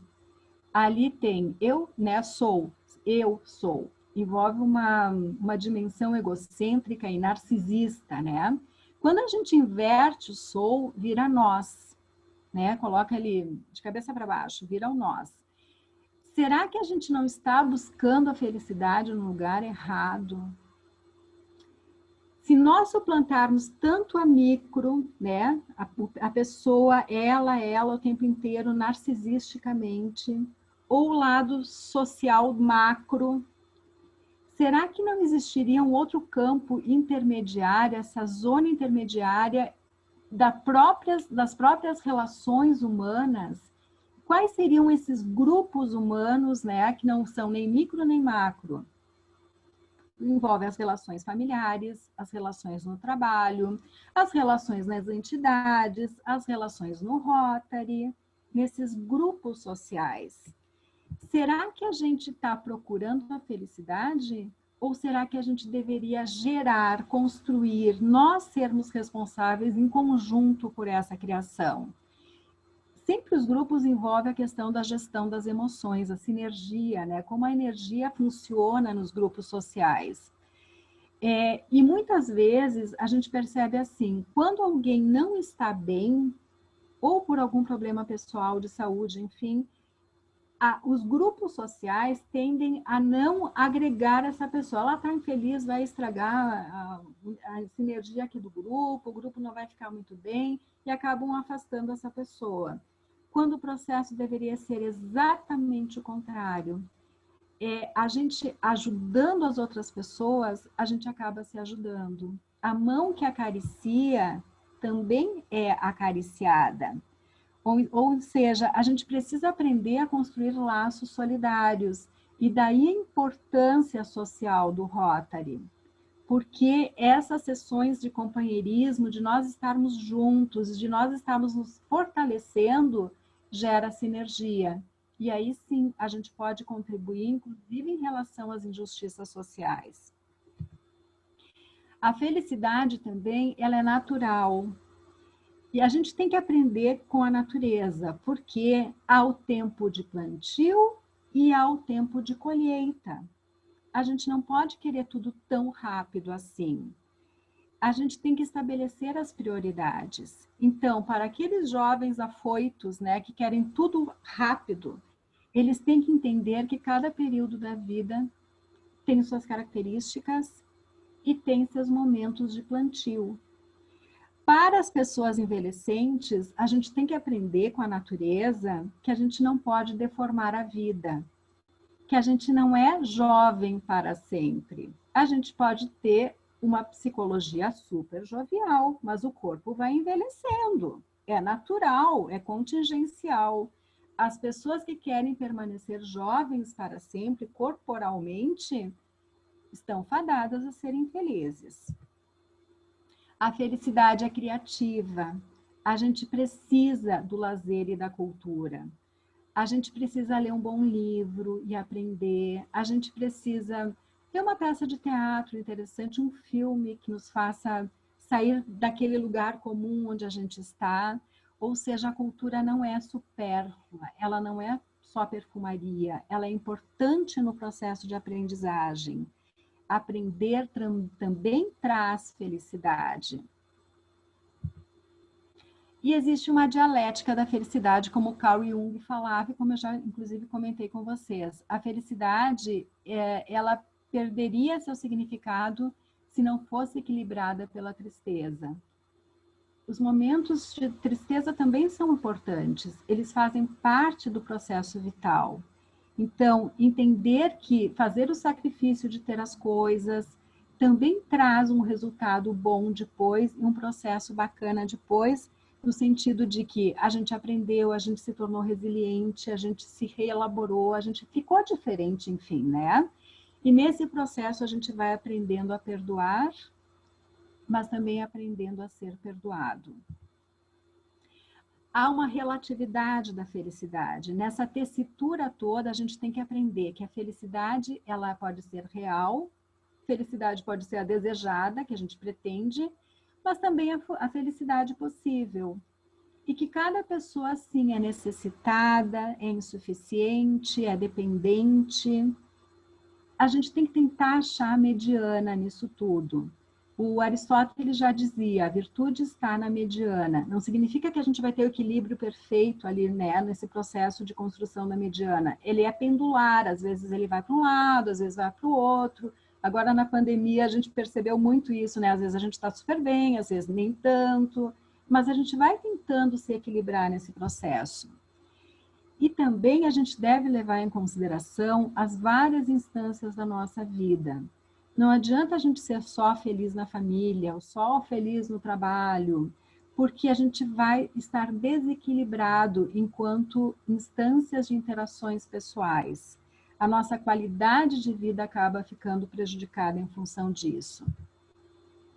Bem, encaminhando já para a finalização, eu posso dizer assim, que depurando todas essas abordagens, tanto do ponto de vista filosófico, psicológico, social, econômico, né, que a gente vem estabelecendo até agora, eu fui criando, assim, algumas características que são mais indicadores de quais seriam esses caminhos felizes, já que a gente não consegue ser feliz o tempo inteiro. O que sinalizaria a possibilidade de construção desses momentos felizes? E aí eu comecei a chegar a algumas conclusões que eu vou compartilhar com vocês. Bom, a felicidade não é comparativa, ela é pessoal, ela não é solitária, ela é solidária, ela não é competitiva, é cooperativa, não é cumulativa, é compartilhada, não é invejosa, é admiradora, não é egocêntrica, é fraterna, não é ambiciosa, é grata, não é covarde, é corajosa, é resiliente, não é mentirosa, é autêntica, deixa-se ser, não é do outro, é minha, é nossa. E o nosso compromisso é de nós construirmos a felicidade. A gente não tem que ficar esperando que ela venha de algum lugar. Nós somos responsáveis por essa construção. Esses processos do não é, com certeza, levariam ao caminho de infelicidade. Agora, uma pessoa sendo solidária, cooperativa, compartilhando, admirando, sendo fraterna, ela tem um caminho muito bom, né? Sinaliza processos de felicidade muito interessantes. A gente tem que aprender, depois de tudo que a gente experimenta na vida, que a gente precisa fazer um pacto com a felicidade. Esse tempo, né, na cultura ocidental de passado, presente e futuro, a gente tem que aprender que do passado a gente tem boas saudades. A gente não precisa ter uma visão saudosista e querer que o processo volte de novo, porque não vai acontecer. Mas a gente pode ter saudades, e saudades é bom de ter. Que o momento presente precisa ser existencial. Se você disser, eu era feliz e não sabia, significa você não se deu tempo para ser feliz. Porque claro que você sabia, tanto é que você hoje sabe que era e não experimentou essa felicidade. Mas também em relação ao tempo futuro, reconhecer que o longo prazo às vezes pode ser inatingível. Então, a gente tem que, na verdade, aprender a não desperdiçar o que vale a pena. E às vezes pode ser 5 minutos ou 2 minutos de felicidade, e isso já representa muito na construção pessoal. A gente acaba buscando tanto a felicidade, tanto que a gente acaba se esquecendo de ser feliz. E aí eu trago, mais para finalização, um pensamento bem importante, que é do Mahatma Gandhi, que não poderia deixar de citar, quando ele diz que não existe um caminho para a felicidade é o caminho. E nós podemos fazer relação com a espiritualidade, que não é, de maneira alguma, algo metafísico, idealizador.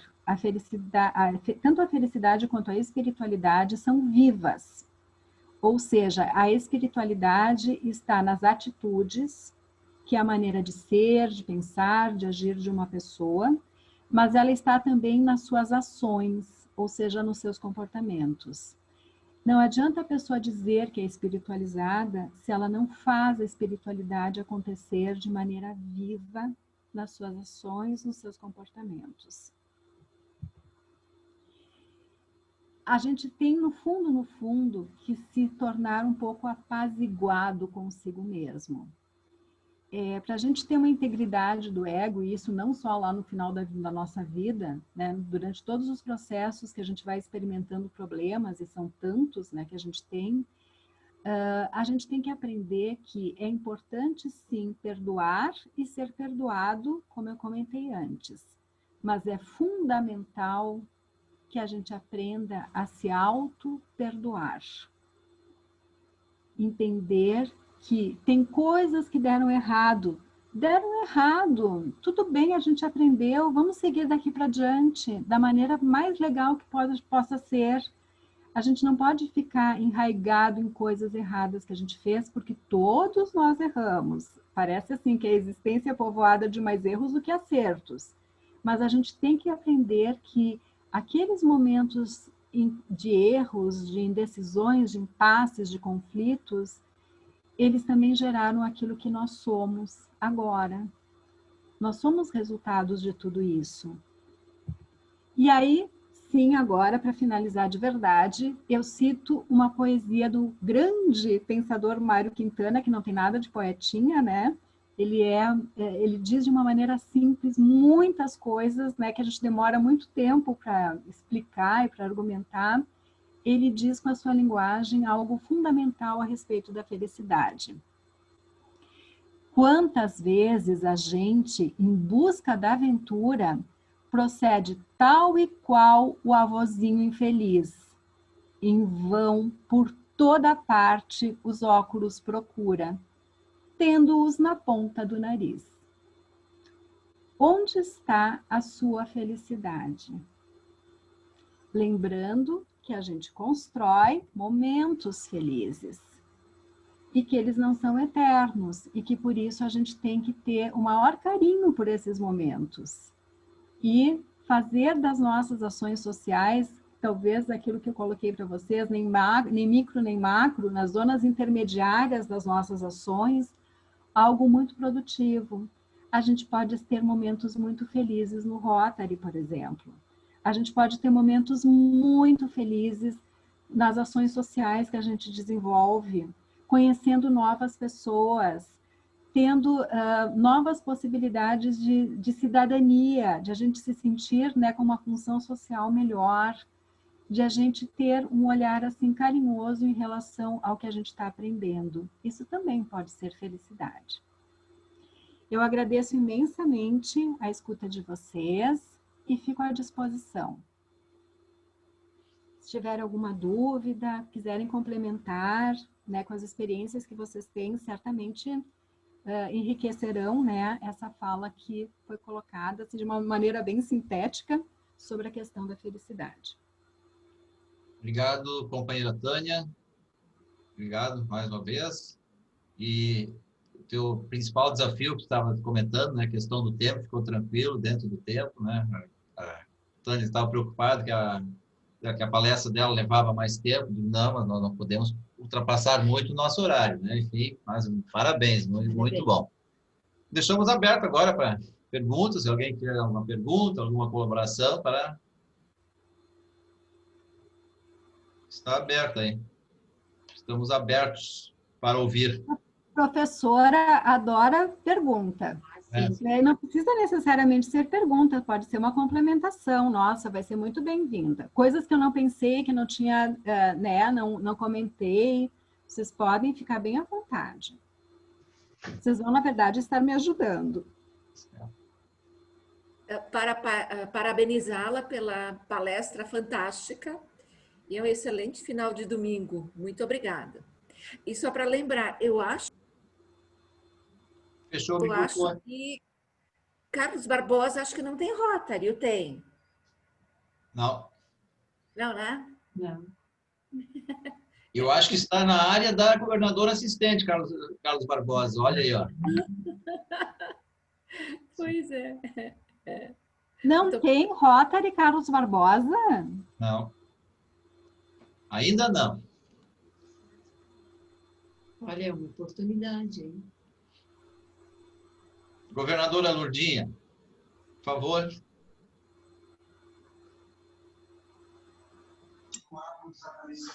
Oi, tudo bem, Gilmar? Tudo bem.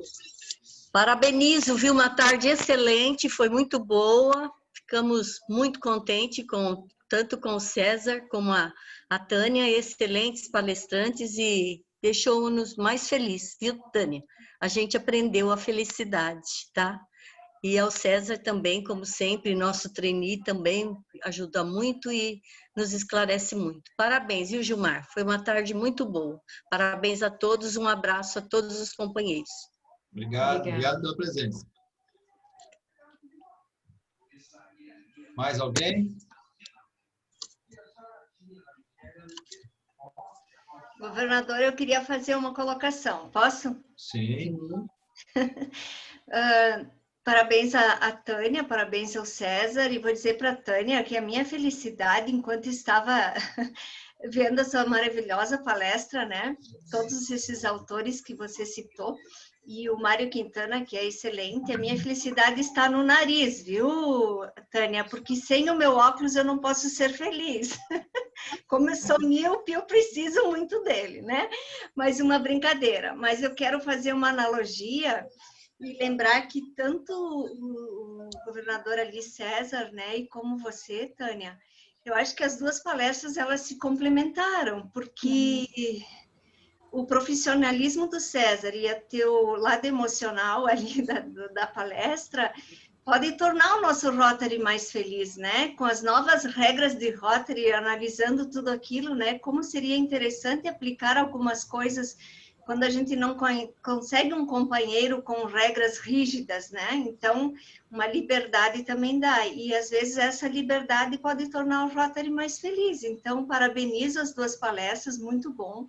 E eu acho que esses momentos que a gente está tendo no Rotary, assim, da noite de domingo, mesmo às vezes sendo meio puxadinho, né, com visitas em casas, mas é um aprendizado maravilhoso. Muito obrigada, gente, por tudo isso. Tá? Obrigada.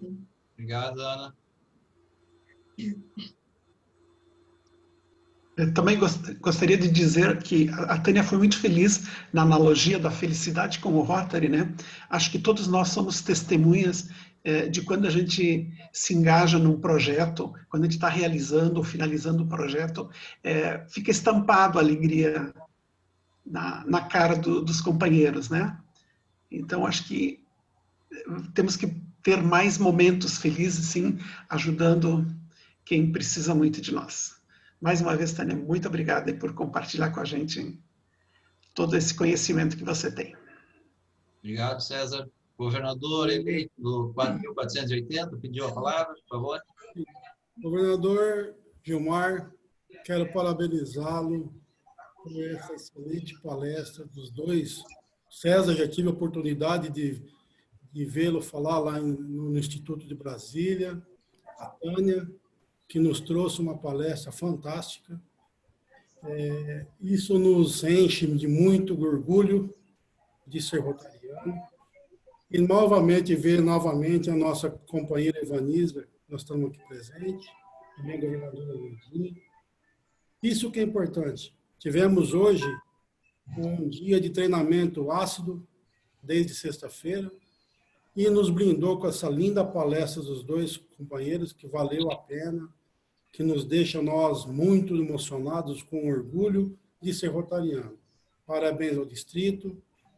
Uma boa noite a todos. Obrigada. Obrigado pela presença. Mais alguém? Bem, então vamos também, em forma de agradecimento para a companheira Tânia,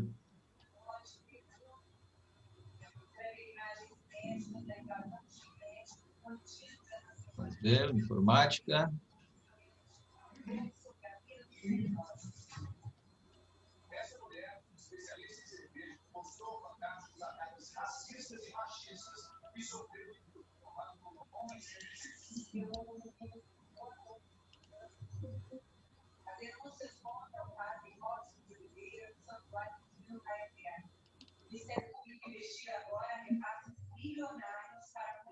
Também fazendo, então, a entrega virtual do certificado de participação para a companheira Tânia pela sua participação. Sempre é uma alegria, né, termos recebido toda essa injeção de ânimo, esse conhecimento que ela nos trouxe essa noite. Muito obrigado, companheira Tânia, e todos nós estamos muito agradecidos. Bem, então vamos para... Eu gostaria, governador, de também expressar meus agradecimentos, porque como eu sou muito jovem no Rotary, vocês estão me dando algumas oportunidades muito bonitas. Eu vou guardar com muito carinho essa noite também. Porque é muito raro quando a gente entra numa entidade nos receberem tão assim de maneira receptiva, de braços abertos de verdade, né? Naquela outra palestra, na verdade era mais uma fala que eu fiz sobre a questão do envelhecimento e das possibilidades de atuação do Rotary, eu ainda não era rotariana. E foi no mês seguinte, né, que nós ingressamos, eu e meu marido. E também gostaria de dizer que eu estou muito feliz com a visão que eu estou tendo do Rotary. Por quê? Eu já participei de outras entidades, já na área cultural, em outras, né, também na área mais filantrópica, mas eu não tinha encontrado o que eu encontrei aqui, de pessoas assim tão disponíveis, tão abertas, tão ouvintes, eu acho que eu estava precisando disso na minha vida, nesse momento. Eu estava precisando de grupos, um grupo social onde não houvesse essa questão da competição, de estrelismos, né? E eu acho que isso veio, assim, num momento tão importante e está me fazendo tão bem, que isso eu considero também um momento, assim, vários momentos que eu já tive, não só esse, de felicidade. Então, eu gostaria de agradecer, assim, a todos vocês e contem comigo, né, no que eu precisar, puder, e no que o Rotary precisar, estarei aqui à disposição. Muito obrigada. Ok. Obrigada.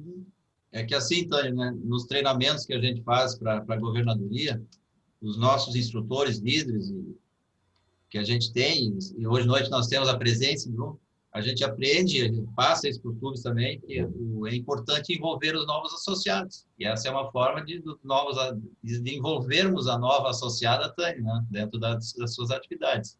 E aí o nosso governador Scherer, nos treinamentos que ele fez lá conosco em Brasília, enfim, é um dos ensinamentos que a gente recebe lá. Garanto que agora o governador Ivaniza e o próprio Antoninho também estão recebendo esses tipos de treinamento. Mas, mais uma vez, muito obrigado. Então, indo para os encerramentos, queremos agradecer a todos pela presença, que se dispuseram a vir hoje à noite, ouvir um pouquinho mais sobre Rotary, ouvir a fala da companheira Tânia. E, enfim, e só dois lembretes, né? Os guias distritais estamos tentando distribuir através de uma maneira diferente de transportadora, em função da não existência de nota daqui para as cidades. Então, o pessoal lá próximo de Caxias, eles já estão na NL, eu posteriormente vou informar os governadores assistentes. E para o lado de Passo Fundo, Erechim, Soledade, nós vamos ter que achar uma alternativa de conseguir encaminhar os guias distritais. E reforçando também aquele pedido que os governadores assistentes também já estão tratando com os presidentes, questão da live com os monarcas, no dia 11 de outubro. Seria isso aí para essa noite. Não sei se desculpe, se alguém tem algum pedido, alguma informação, algum comentário para fazer.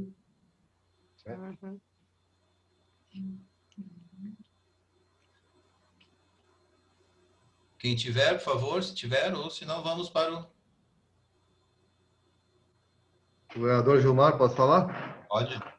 Em relação a nós aqui da região de Passo Fundo, nós acertamos com o Rotary Passo Fundo, nós somos do Planalto Médio, né? Acertamos com o Passo Fundo e com o Marau, e a companheira Edilvane do Passo Fundo vai passar no dia 9 de setembro, 8 ou 9 de setembro, ela avisa você e pega todos os nossos aí, tá? Ok.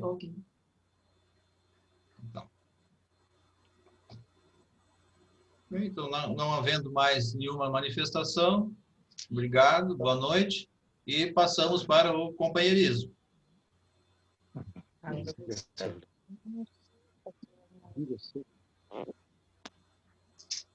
Tem música aprendida já, Elizabeth. Vanisa, boa noite a todos. Boa noite, tchau. Boa noite. Boa noite. Boa noite. Boa noite. Boa noite. Boa noite, Ligeiro. Obrigada por ter participado da nossa reunião. Você e toda a sua equipe também, né? Que você me disse que está a sua governadora atual, a Lourdinha, você e o governador indicado, né? Então, muito obrigada e quando puder nos visitar, vamos nos encontrar novamente, que passamos de sexta até às 2h da tarde hoje, né? Foi muito bom o nosso treinamento e parabéns a Tânia pela sua palestra, foi extraordinária, fechando o dia com chave de ouro, né? Então, um grande abraço aí e um abraço ao Gilmar e à Anice, por esses treinamentos, por essa forma que a gente está tendo aí de cada vez mais aprender e qualificar os nossos rotarianos aí. Uma boa noite a todos. Boa noite. Boa noite. Tchau, tchau. Obrigado. Tchau, boa noite. Só para deixar para os outros companheiros, já que tem companheirismo, né, Gilmar? Eu participei ontem do treinamento dos cônjuges, né? Eu sou cônjuge da governadora, né? E aí teve do treinamento, o nosso distrito apareceu, né? Vou tentar mostrar aqui na telinha. Mostraram uma foto lá dos Estados Unidos e tá a companheira Isolde Facina na foto, bem faceira ali, batendo palma. Era uma foto só da plateia dos cônjuges, exatamente a foto da Isolde, né? Aí hoje eles mostraram... Só para esclarecer aqui, só o seguinte, agora é o seguinte, a Isolde estava em treinamento, agora a próxima já vai ser um pouquinho diferente, né? Já está se defendendo antes, né? Aí hoje, na palestra de hoje, falaram que o Rotary não é só serviço, é confraternização. E aí mostraram essa foto aqui, não sei se vocês conseguem ver, é o nosso governador Gilmar e a esposa Anice festejando, fazendo brinde lá, ó. Então, assim, ó, no treinamento dos 31 governadores, dos 31 distritos, né? No nosso distrito apareceu nos 2 dias, apareceu no sábado e apareceu no domingo. Que legal, isso aí. Nosso distrito é em alta, né? Com o governador atual e o ex-governador. E tem Isolde, né? Muito bom. O que você mandou ontem para mim, fiquei bem feliz. Gostei. Obrigada. Na palestra que apareceu a Isolde ontem, foi na palestra dos cônjuges, né? Aí hoje o Mário que falou que Rotary não é só trabalho, né? E mostrou a foto do Gilmar, né? Então tem que pedir direitos autorais para o nosso distrito, né? Tá certo. Pedir direitos autorais para a nossa Fundação Rotária, né? Do distrito, né? Muito bom. Gente, boa noite a todos. Foi um prazer estar aqui com vocês. Boa noite. Boa noite, Até Tânia. a próxima Boa noite, reunião. Tchau. Tchau. Tchau. Boa noite a todos. Boa noite. Uma boa semana para todos. Obrigado. Boa noite, igualmente. Tchau. Boa noite, boa semana a todos. Boa noite. Quevedo. Singer. A Eliane está perguntando se vocês poderiam trazer para a área 8 também os guias. Sim, pode falar. Edilvane que vai passar e vai pegar lá. Edilvane do Passo Fundo, mas eu posso pedir para ela. Não sei se a Lisiane está na reunião, não está mais. Mas eu mando mensagem para ela, sim. Isso, que daí para os 4 clubes aqui da região da nossa área também viria, né? Para pegar de Passo Fundo é fácil. Isso. Tá. Vou falar com a Edilvane e o Gilmar já fica sabendo, né, Gilmar? Quando ela for pegar, você já entrega da área 8 também, né? Sim. Tá? Ok, obrigado. Boa noite. Boa noite. Boa noite. Boa noite, pessoal. Boa noite. Boa Foi noite. muito boa, treinamento, palestras, maravilhoso. Parabéns. A Hilda esteve no Pérola, acho que na